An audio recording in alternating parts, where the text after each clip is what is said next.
So we're back and we're going to do 4 exercises, 4 different images, just figuring out where the ellipses are and how to draw them. So I'm putting a piece of tracing paper on top of this photocopy of the red mug. You can draw directly on the photocopy if you'd like. So where is the eye level line here? Take a look for a moment. Where is it? If you guessed right here, just about where the top of the mug is, that would be correct because you can see that that top curve is almost a straight line. So I would say the eye level line is just below the top of that cup. And remember, when you draw your eye level line, you want to make sure that you're parallel to the top and the bottom of the page, that you're not drawing an angled line on the piece of paper. So this top ellipse is really narrow because it's just above the eye level line. And remember, ellipses are very narrow. The minor axis is really small when it's close to the eye level line, and then it gets wider and wider and wider and wider and wider as it goes above the eye level line, or conversely, as it goes below the eye level line. So a really, really tiny, narrow little ellipse at the top of that cup. So see if you can draw that really narrow ellipse up there. The minor axis, or the height of this ellipse, is probably no more than 1/4 of an inch, to give you an idea. And remember that both sides of the ellipse, where it rounds the corner, are going to be round, not points. So how do we draw this bottom ellipse of the cup? Well, we can see this front part of the ellipse, right? What we can't see is the other side. So how do you figure out how to draw the other side of the ellipse? It was the same thing at the top, but this is a little more complicated because the minor axis is a little bit wider. Well, let me show you a few things before we go back to that bottom ellipse. It's pretty common in the beginning to draw the bottom ellipse as if it's a pretty straight line going from the left to the right, or it comes to a point when it reaches the vertical lines.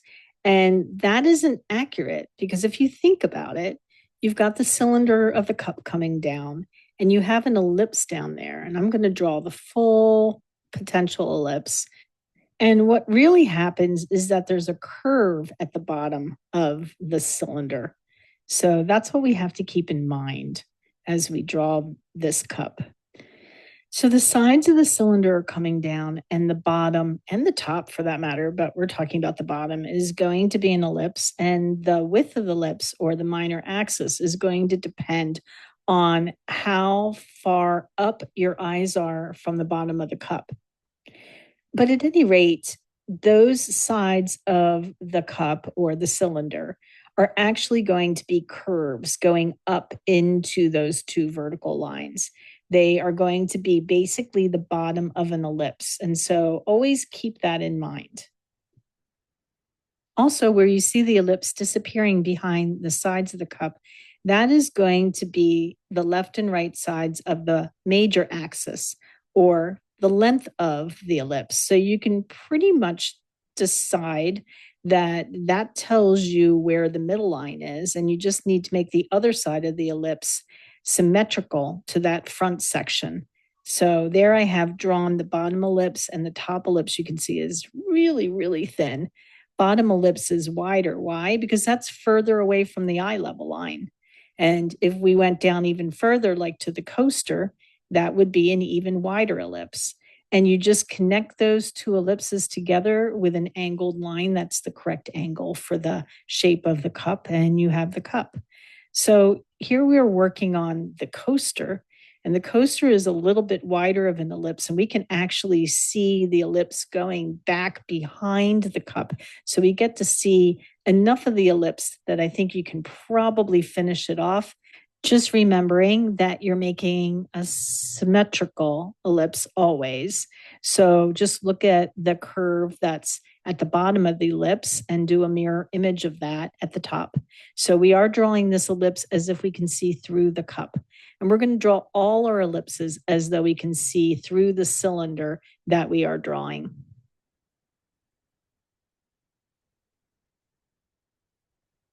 So let's review.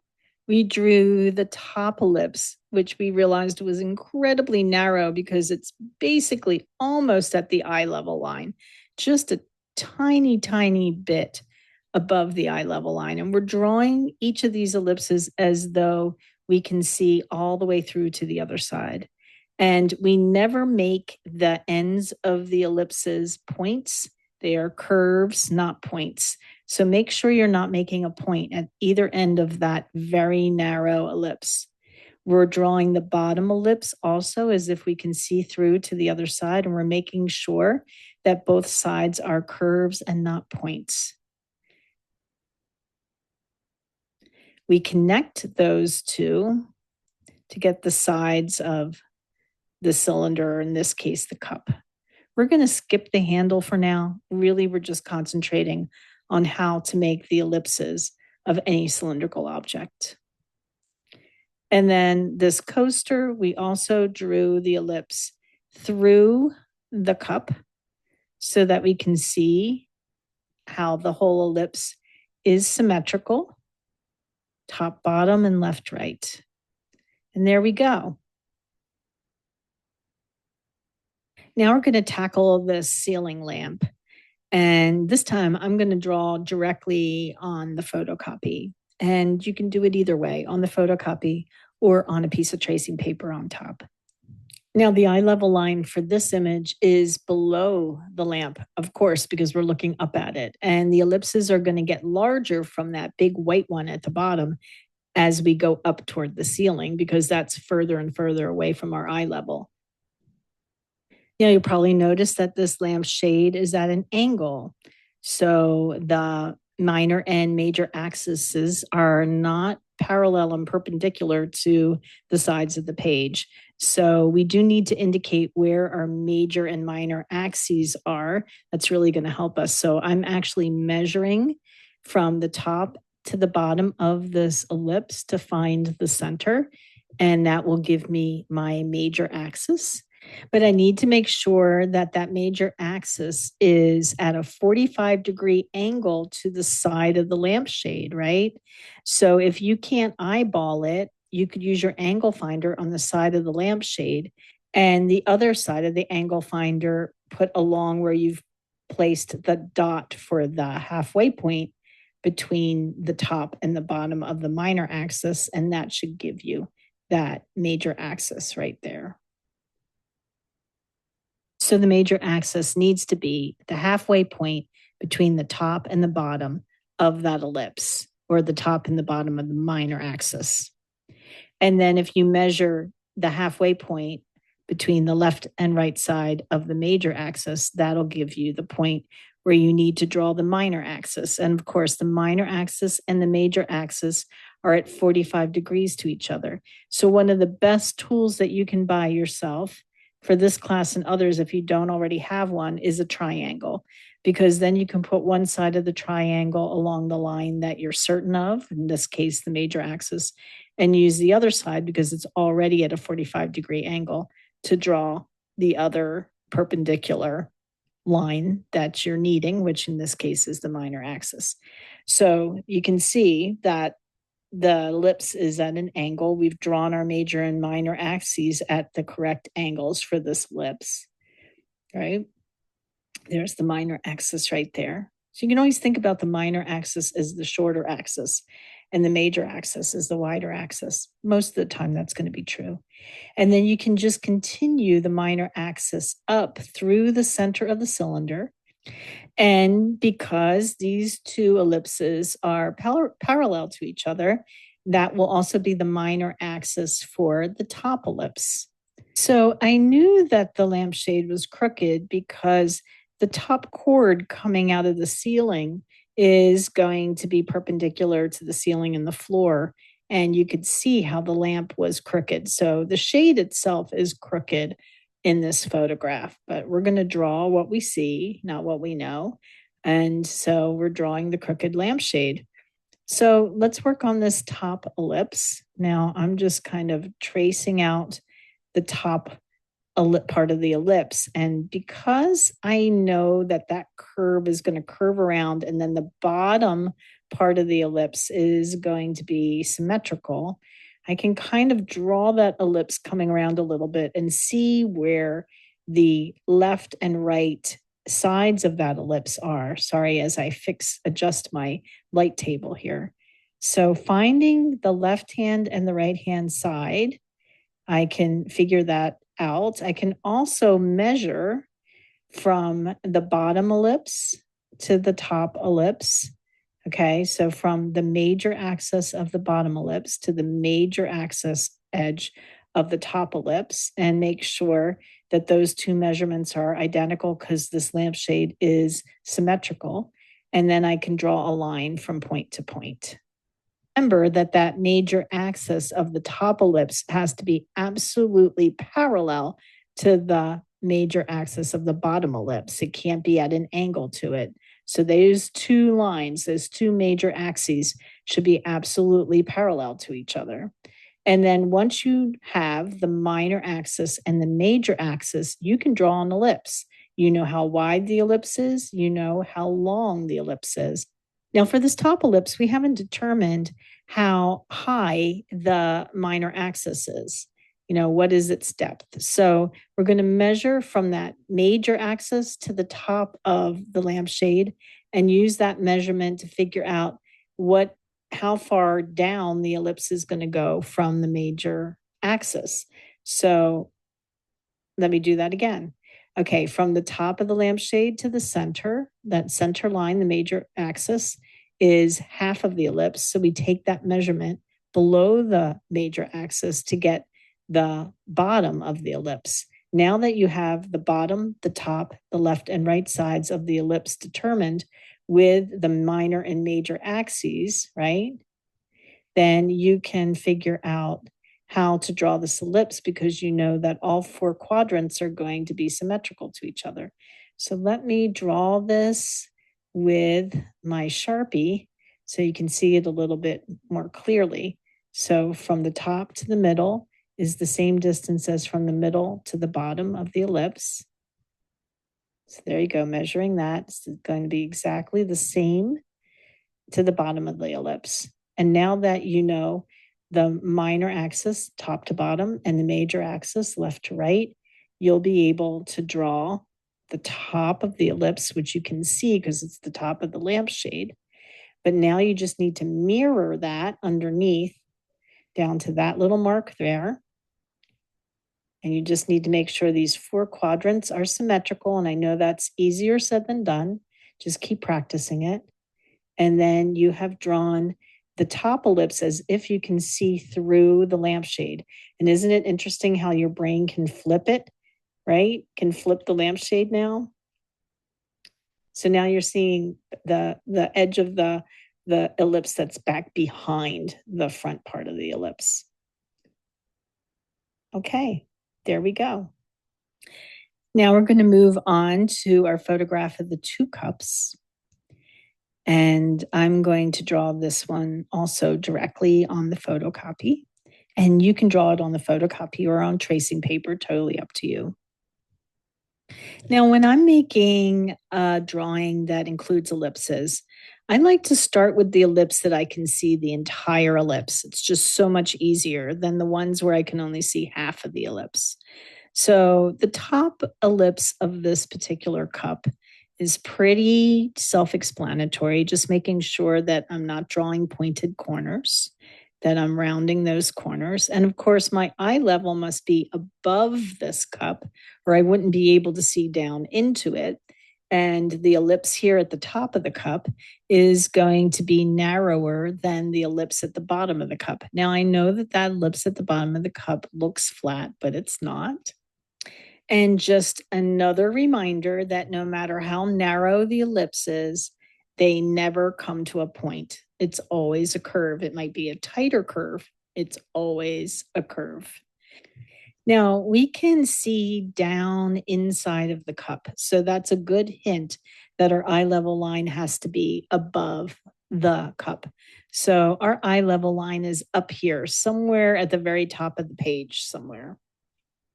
And so that means that all of the ellipses below this line are going to get increasingly wider at the minor axis as you get further and further away from that eye level line. So this bottom ellipse is going to be a little bit wider than the top ellipse. Now, here's another way to figure out what the other side of an ellipse that has one side hidden, like this one, how to understand the whole width of that ellipse. Now, first of all, these two edges are curves, not points. So where it's coming to the side of the cup, that's not a point, that's a curve. So here's some tricks. If you put your ruler right along the very bottom edge of that, and now, right now, can you see that it's not a straight line at the bottom of the cup? It's actually a curve. So if you draw a line straight across where it just touches the bottom of that cup, and then you make a perpendicular line from the very, very edge of right there, the very, very edge of the ellipse going back. Okay, right there, right on both sides. So if you make a line with your triangle, or you make a perpendicular line from that horizontal line that we just drew there, right there.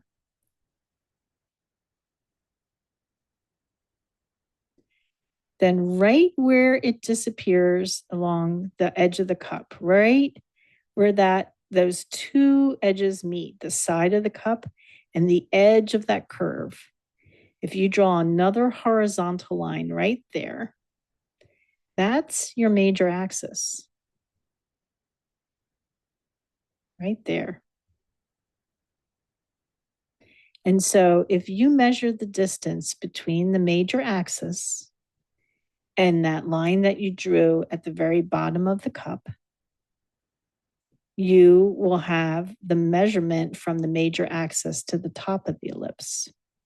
Let me move this so you can see it a little bit better. So from this line that just touches the bottom of the cup, right? There's the major axis right where the side of the cup meets that curve. Major axis. Okay. Major axis is always the long part of the ellipse. Okay. So if I measure from this bottom line to the major axis, and I use the same measurement to find the top of the ellipse, which is the part of the ellipse that's behind the cup that I can't see. So this measurement, I take that and up on top there, and that's given me the top of my minor axis. The bottom of my minor axis is at that horizontal line at the bottom of the cup. So now I can make the back side of the ellipse, the part that I can't see behind the cup. And the front part of the ellipse is the bottom of the cup. And you can see now that we put a horizontal line underneath it, that it is actually a curve and it's not straight at all, correct? So if I measure the length of this particular ellipse, and I'm using my piece of paper measurer, and I fold it in half so that I can find the center part of that measurement. That would be where the minor axis is. That should be right where I made the same mark at the top of the ellipse, or the back part of the ellipse.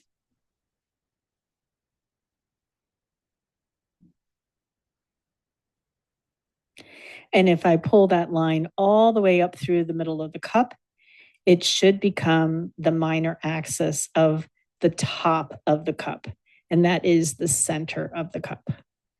Hopefully this is starting to light some light bulbs above your head and make a little bit of sense.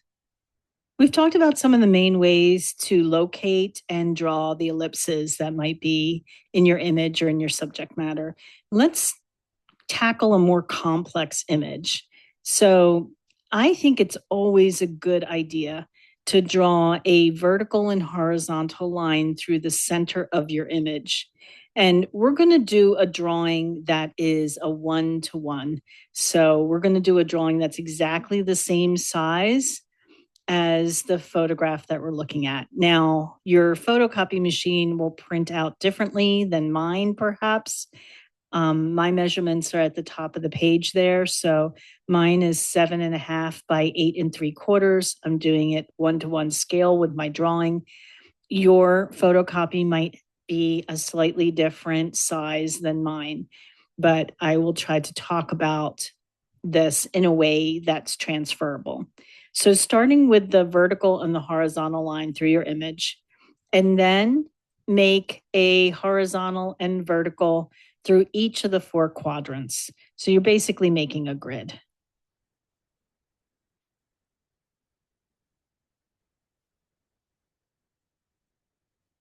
So making a grid like this helps you locate where the objects are in the image. Where do some of these lines intersect the objects that you're going to be drawing?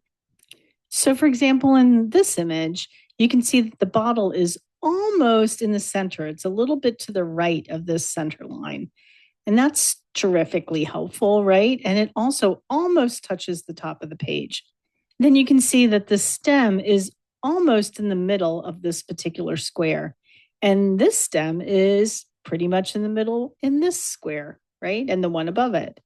So you can see that the bottom of this glass is pretty much halfway between the top and the bottom of that square. And the same thing for the one on the right.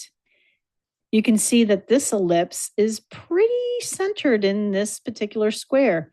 And this ellipse is sitting right above this top line here.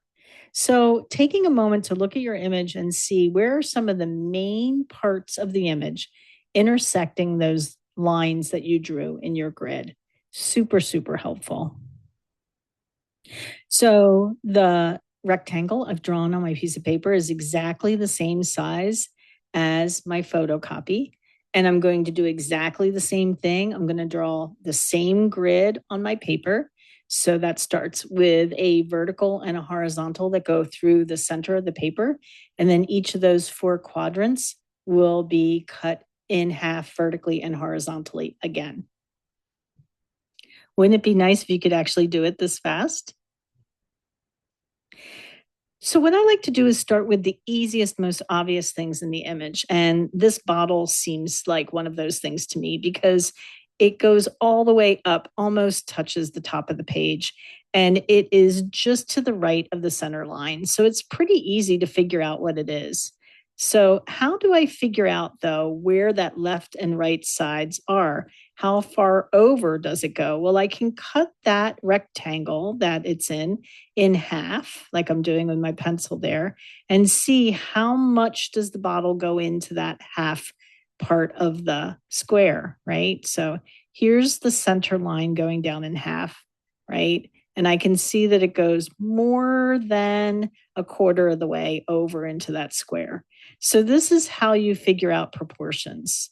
You compare it to something. So I'm comparing it to how far over into that square does it go? Does it go halfway? Does it go a quarter of the way?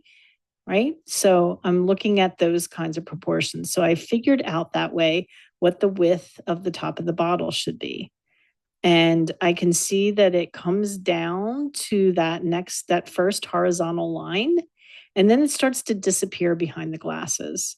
I'm looking at how far does it kind of slope out from the top, just a little bit. You might be able to eyeball this, but you can also look at how far away it is from that center vertical line, both the left and the right-hand sides. So I've got that in there. I don't have the ellipse at the top yet, but I don't need it. I need to kind of figure out where these major items are. Another easy thing is how far up is the bottom of each glass. Well, if I look at this one, it looks like the bottom of the glass is halfway through this particular square, second from the left on the bottom. And so if I do the second from the left from the bottom square and I just cut that in half with my pencil there, so that's my little mark that indicates the halfway mark in that square. That is where the bottom of that glass is going to be. And the other glass is in the next square over, and it's just up a little tiny bit from the bottom. Now, where's the top of the glass? Well, again, I'm going to divide the square that it's in half, and I'm going to see, oh, it's about a quarter of the way up that square. So there's the halfway point of the square. And a quarter would be down just a little bit. About there. And so that's about where the top of that glass is. So I now have the top and the bottom of that glass. It's so important to find the top and bottom of your objects, and then the left and right hand sides. So you know what area of the drawing that item is going to take up. Now I can also look at this little negative shape in here to try to get the angle of that glass, because the glass angles, it's narrower at the top and it gets a little wider. So I'm looking at that negative shape between the glass and the bottle as a clue to get the angle of that side of the glass there. Okay, how about on the other side? Well, it's just a little tiny bit over the intersection, right, of those two lines, the vertical and the horizontal. So that gives me the left-hand side of the top of the glass. So I've got the width of the top of the glass. Awesome. How about this glass? Well, this is pretty much sitting pretty squarely inside of that square. Goes outside the edge of that square just a little bit. So the top is right up against that first horizontal line. So right there. I think I'm going to zoom in a little bit here so you can see a little bit better. There we go. So a little bit under that horizontal line, and I can look at this negative shape as a clue. And where is that negative shape in relationship to the grid? Now, I don't have to get my ellipse in yet. We're not going to do the ellipses yet. We're just trying to figure out the width and the length of these glasses. It's going to be somewhere right in there. And then this angle right here, well, it starts right in that angle there. So how do we find those curves? Well, this angle comes down and it starts to curve just a little bit above the center horizontal line. And it comes over just a tiny little bit. Now, one thing I can do is take my angle finder, put it on that first horizontal line, and make sure that the angle finder is in that corner of that square right there. And then put my angle finder on the side of the glass. Now this glass goes down at an angle for a bit and then it turns into a curve. So I'm just talking about that first angle. So if I take that angle finder, put it on the horizontal line, make sure that the corner of my angle finder matches up with the corner of that square, and then I can draw that down. Now I have to figure out where does it start to curve, but that starts to give me the angle. And now I know what I have to do on the other side is mirror it, right? So fixing that, cleaning that up a little bit. That's pretty much what I've got. And then about, let's see, how far? Maybe a quarter of the way up from the center horizontal line is when it starts to curve in. That gives me a big clue because since it's a symmetrical object, it's going to be exactly the same over here. So I just need to mirror it. And it cuts across that corner right there. And it ends pretty much at that horizontal line. That's where the widest part of the glass is. And then it's going to start to curve back in toward the stem. So right about there. And now I just need to make it a mirror image of the other side. And I know that's easier said than done. It takes practice. You might have to go back and forth and fix it a little bit like I'm doing here. Actually, I'm fixing the top of it, starting to get the curve of my ellipse just because it's bothering me that it's straight. But we're going to focus, like I said, on mapping out where these objects are before we get into the ellipses. So we've got the top of the second glass up there, and we figured out where the bottom is. Let's see if we can figure out, there's the ellipse for that. The ellipse goes over to the left and to the right. On the left, it goes just over that vertical line.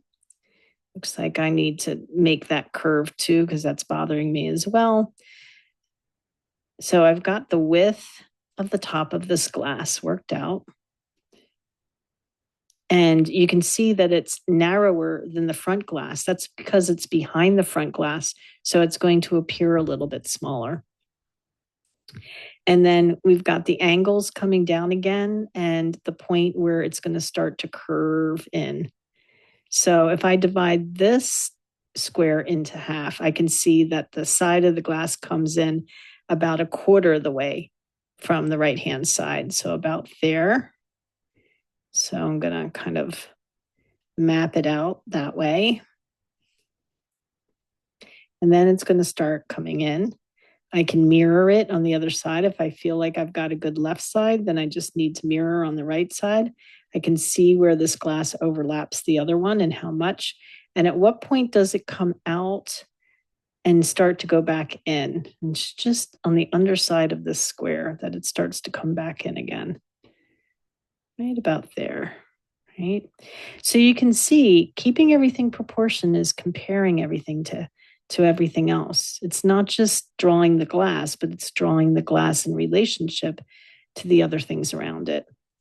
So I'm going to measure the top of this glass. So my measurement might be different than yours because your photograph might have been a little bit of a different size.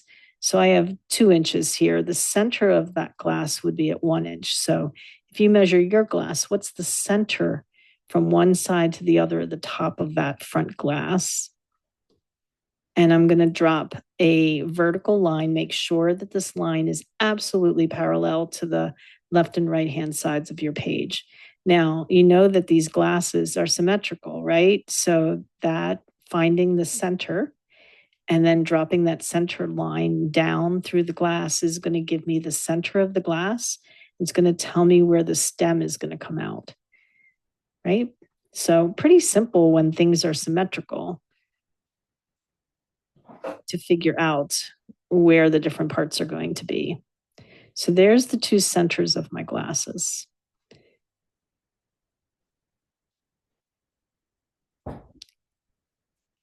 So I want to take a look again at the bottom of this glass. Where does it end down here? And I'm seeing like if this is the middle of the square again that it is sitting in, it's just a little bit up from center. So if I come down here again, there's the center and a little bit up from that. And I know that I need to bring my curves around to that point. There's the bottom of my glass. And then my stem is going to come out in that center line. Sometimes you might look back and you might want to erase something and change the proportions. I feel like this glass needs to be a little bit wider. The shape of it is not quite on target.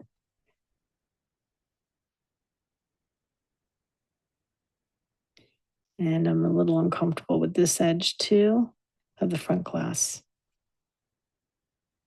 So it's really important to keep looking back at your photograph and looking at your drawing and trying to figure out where you might have made something a little too wide, a little too narrow, but you do know that it needs to be symmetrical.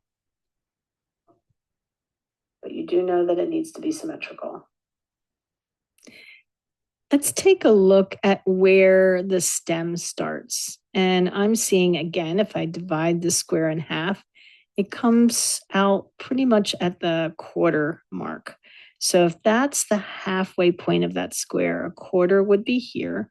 And that tells me where the bottom of the glass part needs to be. Awesome.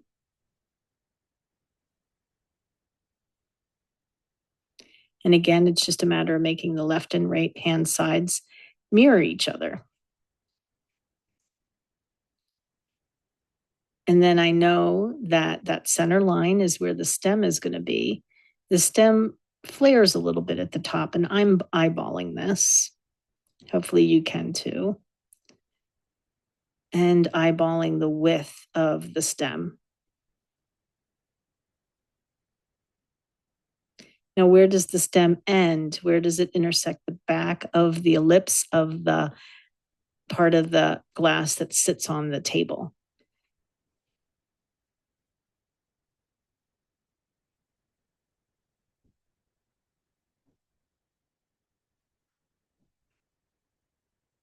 So you see that makes a kind of shape there at the bottom.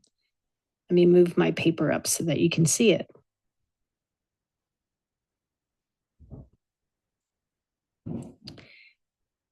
So at the bottom there, it kind of flares out a little bit, and it flares out a little bit wider than the flare that's at the top of the stem.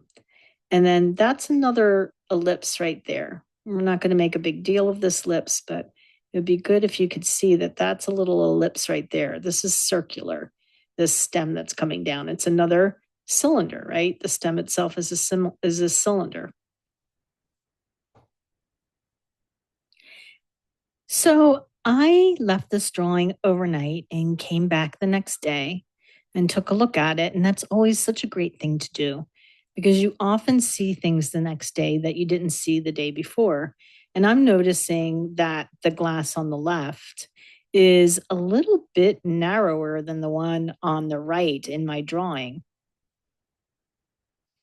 And so I'm looking back at my photograph and I'm noticing, yeah, I've made that left hand glass a little bit narrow. So I'm going to take a moment and make the two glasses feel a little bit more like they're the same width.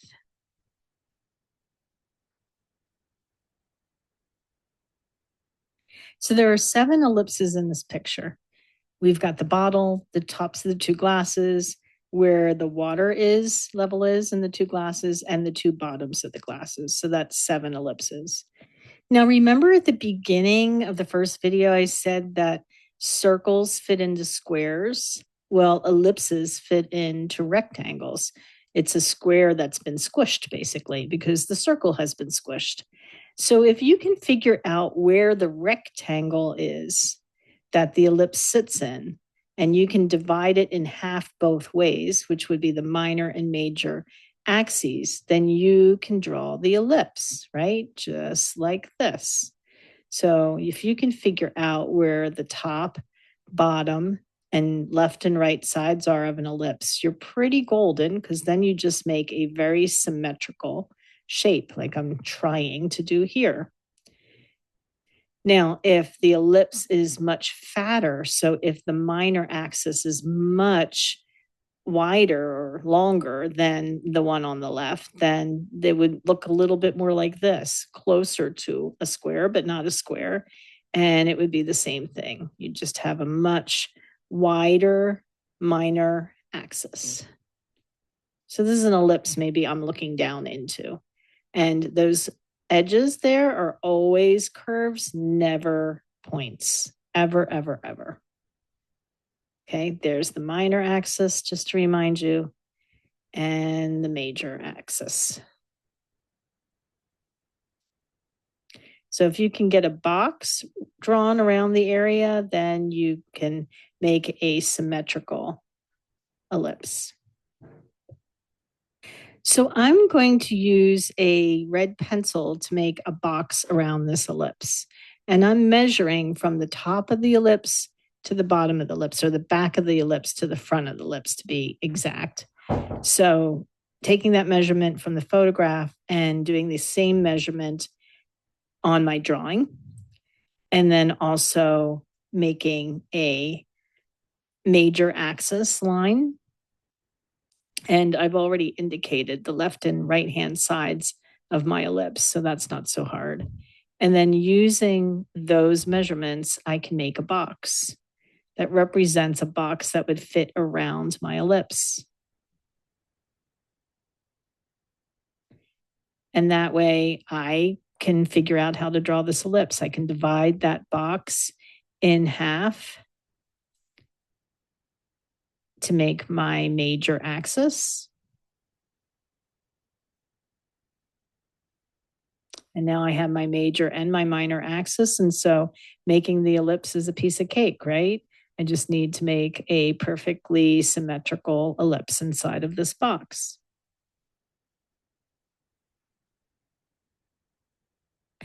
So the ellipse on the right is going to feel a little bit wider than the ellipse on the left because the glass on the right is in front of the glass on the left. So the left glass is going back in space and starting to appear as a little smaller than the front glass. But the process is the same. Measure the height of the glass, the ellipse on the glass, the back of the ellipse, and then the front of the ellipse, or what's the top and bottom on a piece of paper, and then find my left and right sides, give myself my minor and my major axis and a box around that X. And we've got the box that my ellipse is going to sit inside of. And I can draw my ellipse.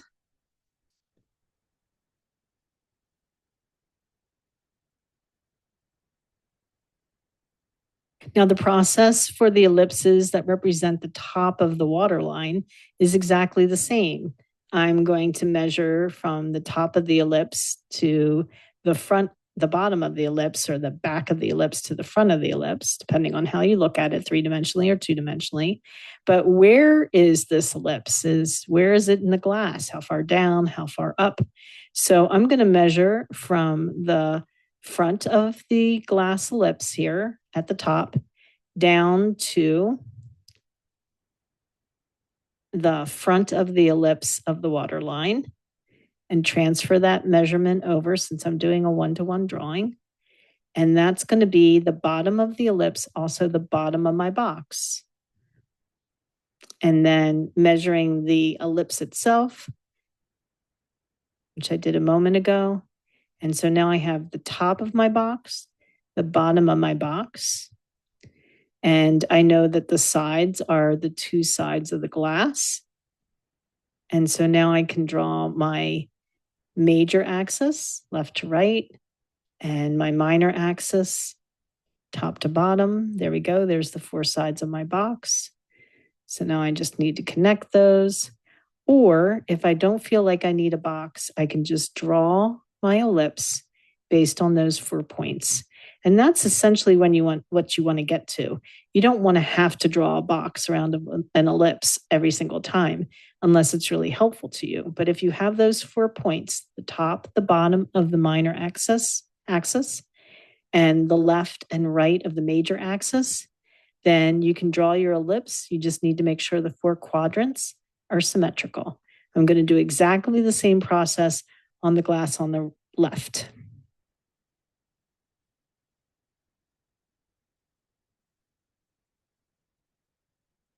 Okay, let's move to the bottom of the glass, the base of the glass, and I'm looking at where the ellipse intersects the stem and how far up it is from the front of the ellipse. So I'm going to measure that. I know I have the bottom of my ellipse. I made that line earlier, a little bit above the bottom of the page. And now I have a measurement for how high up the top of the ellipse is. So I measured from the bottom of that ellipse to the top. And so there's the top and bottom of my minor axis. And then where's my major axis? Well, I can see that it's a little bit past that line and a little bit past the center vertical line. And now I have my 4 points and I can draw my ellipse, trying to make sure that I make it as symmetrical as possible. And you're probably seeing some places where I make it a little bit too flat. My ellipse isn't exactly perfect. And usually I go back in and try to erase and make it a little cleaner. And I'm erasing some of the guidelines that I used for my stem, just so I can see my stem without all of those guidelines. So I'm going to do exactly the same process on the glass on the left. I'm seeing that my base here needs to come down just a little bit. That feels better to me. And I'm going to do exactly the same process with the glass on the left. Where is the ellipse? Where does it intersect those guidelines? How far out on the left from the left-hand guideline? How far or how close to the center guideline? And how far down that square It's about the halfway mark of that square is the front of that ellipse. So now that I have all 4 points, it's going to be pretty easy to put my ellipse in there, making sure that it's symmetrical. And remember, symmetrical to the ellipse itself, the center of the stem is not in the center of what I see. There's a lot of the base of that glass that I see before I get to the stem, and a lot of the base behind the stem that's foreshortened. So there's a tricky thing right there. That stem is definitely in the middle of that base, but that's not what we see, is it? So how exciting is this? We did 7 ellipses. And I'm going to take a look at the bottle ellipse. I like the little bumps that are underneath that ellipse. Those are additional ellipses underneath the top opening ellipse. They're the ellipses that make up the part that the cap screws onto. So if we make that ellipse at the top, which is going to be very, very narrow, super narrow, really tight minor axis. And then we can make a couple more ellipses under that. And then erase. Let's see that bottom ellipse. We definitely want to make sure that's in there. It's pretty straight going up to the top ellipse. Let's see what I'm doing here in a second.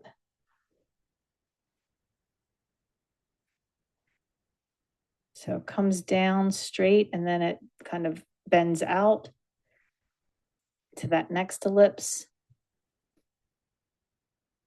So this is bonus. You don't have to do this, but if you're interested, you could put the indication of those 2 additional ellipses underneath that opening ellipse. And again, you don't have to do that. So there we are. This is what your drawing should look like. I do want to see all of your guidelines. I think that looks pretty good.